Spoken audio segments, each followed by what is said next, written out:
नमस्कार सर्वांना. श्री स्वामी समर्थ. सर्वांची लाडकी स्वामिनी. आज स्वामीचा होता बर्थडे.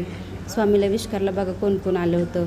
दिका दिदी, तनू दिदी, काका दादा सगळ्यांनी स्वामीला विश केलं झोपीतच. मग आम्ही असं छान असं मस्त तयार होऊन देवपूजा वगैरे करून काम उरकून आम्ही निघालो होतो मठात स्वामीच्या दर्शनाला.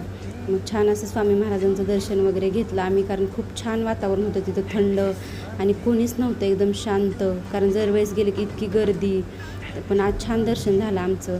मग नंतर आज तर लाडक्या लेकीचा बड्डे म्हणून पप्पानं डायरेक्टच सुट्टी घेतली होती बाबा. मग त्या दिवशी फक्त दिवसभर फिरायचंच म्हणलं आज. मग छान असं ह्याच्यात गेलो होतो आम्ही रामदऱ्यात, लोणी काळभोरला. फर्स्ट टाईमच गेलो होतो आम्ही तिथं, कारण मोबाईलवरच तेच सगळं पाहिलं होतं.